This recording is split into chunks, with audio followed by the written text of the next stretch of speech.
Selamat pagi, berkah dalam. Anak-anak yang terkasih, pada permulaan ajaran baru ini, mari kita bersama-sama mulai melangkah untuk menggumuli iman kita. Anak-anak yang terkasih, materi pertama pendidikan agama Katolik dan budi pekerti semester genap ini adalah kitab suci dan tradisi sebagai tolok ukur iman Katolik.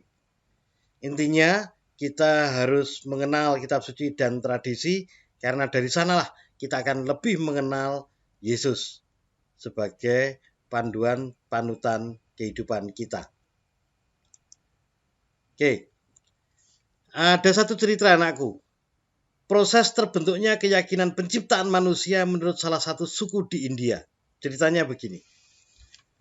Di sana dikatakan Tuhan mengambil batang dari pohon kehidupan dan memahatnya sesuai dengan gambaran manusia yang dipikirkan Tuhan.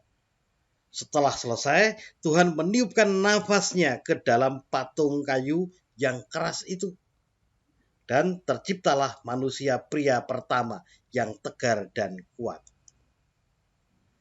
Lanjut, Tuhan memilih daun-daun yang halus dan bunga-bunga yang sedang mekar dari pohon itu.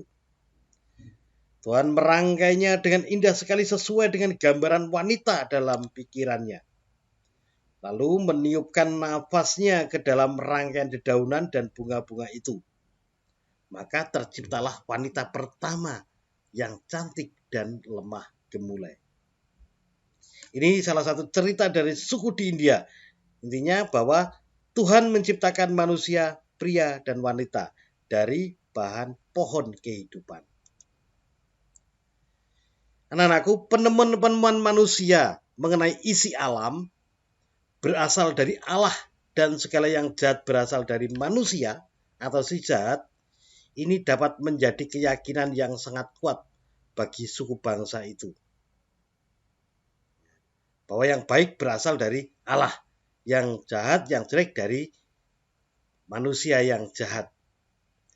Keyakinan tersebut kemudian mereka wariskan kepada anak cucunya, biasanya dalam bentuk cerita, agar mudah dimengerti dan diingat. Kiranya jelas bahwa suku bangsa tadi, salah satu suku di India, yang memiliki cerita di atas, mau mewariskan kepada anak cucunya ajaran atau keyakinan bahwa manusia pria dan wanita diciptakan Tuhan.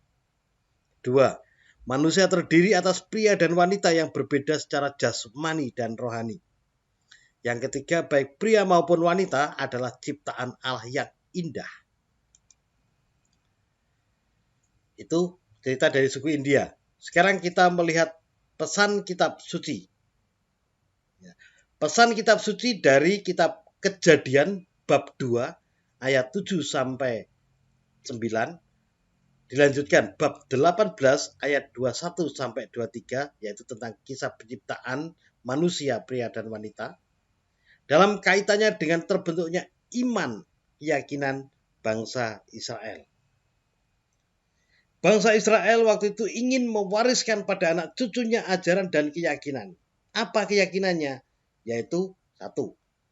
Manusia pria dan wanita diciptakan oleh Tuhan. Yang kedua, manusia pria dan wanita diciptakan untuk bersatu dan saling melengkapi.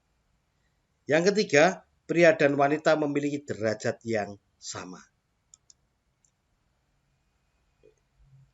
Poin selanjutnya adalah sejarah singkat proses terbentuknya kitab suci perjanjian lama. Ingat, kitab suci kita ada 2 bagian. Yang pertama, kitab suci perjanjian lama. Yang kedua, kitab suci perjanjian baru. Dari cerita ini kita nanti bisa memahami bahwa kitab suci kita itu tidak diturunkan Tuhan dari surga dalam bentuk buku kepada manusia. Jadi yang mengarang kitab suci itu bukan Tuhan. Memang di sana ada istilah firman Allah. Ya, sepertinya suara Tuhan yang direkam. Kemudian ditulis. Enggak. Tapi keyakinan manusia yang mendengarkan Tuhan. Oke, kita lihat cerita proses terbentuknya kitab suci perjanjian lama. Yang pertama, orang Israel, nggak tahu siapa ya, itu mengalami peristiwa suka dan duka dalam kehidupan, dalam hubungannya dengan alam. Contohnya pergantian musim, bencana, banjir, dan juga pengalaman dalam hubungannya dengan sesama manusia, persahabatan, perselisihan, perang, dan sebagainya. Nah, dari pengalaman dengan alam, manusia atau orang-orang Israel pada saat itu mulai bertanya dan berpikir, dari mana ya semua isi alam ini? Ada gunung, laut, pohon, batu, dan sebagainya. Mereka kemudian berpikir bahwa semua isi alam ini tidak terjadi dengan sendirinya, tapi berasal dari Yang Maha Kuasa, yang kemudian mereka menyebutnya dengan sebutan Yahweh. Yang kedua, mereka berkeyakinan bahwa alam dan manusia memang diciptakan oleh Yahweh, Sang Penguasa itu. Baru terbentuklah keyakinan ini.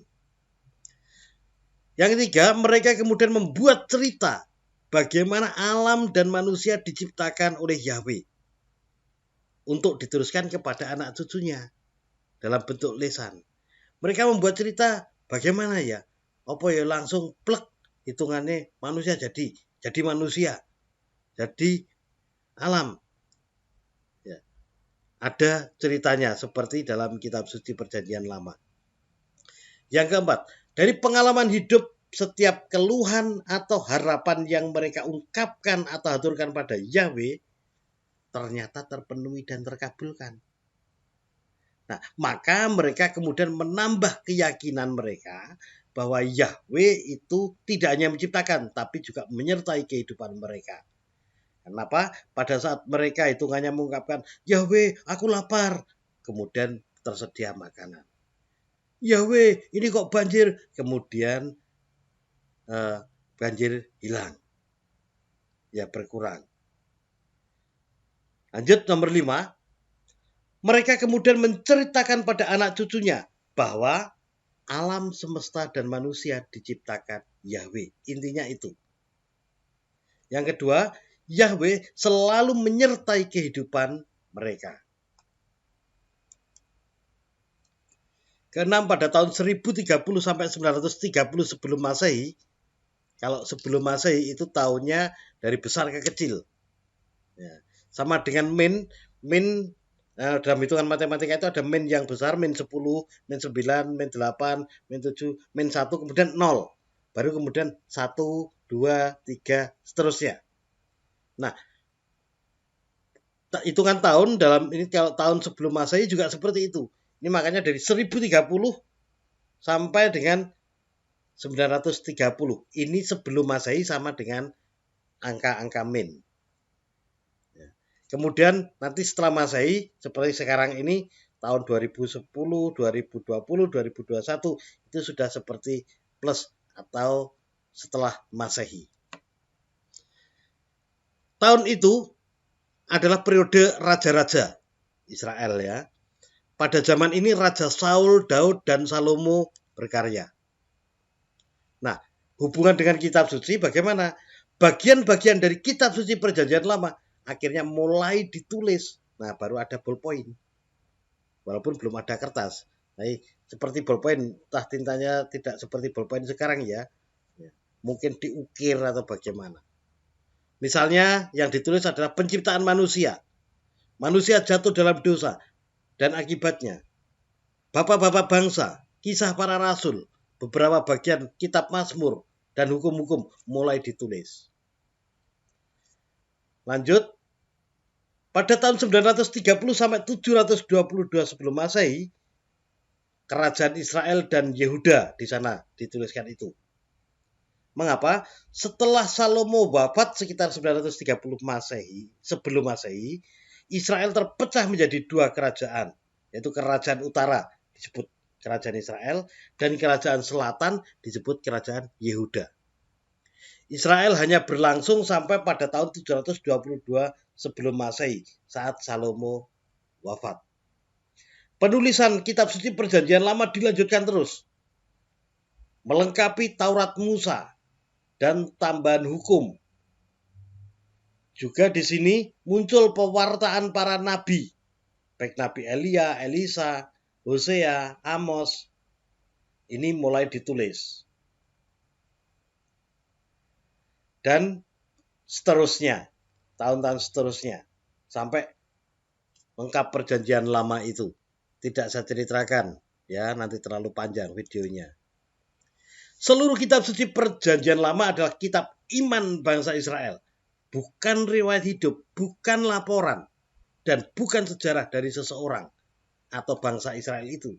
Tapi adalah kitab iman, buku keyakinan, buku iman dari bangsa Israel.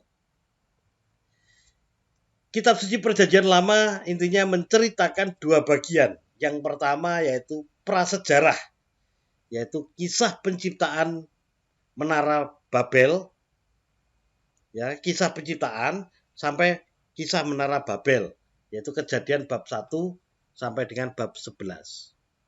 Yang kedua, sejarah Israel, yaitu zaman Abraham dan menjelang Yesus. Ini sedikit pengantar kitab suci perjanjian lama.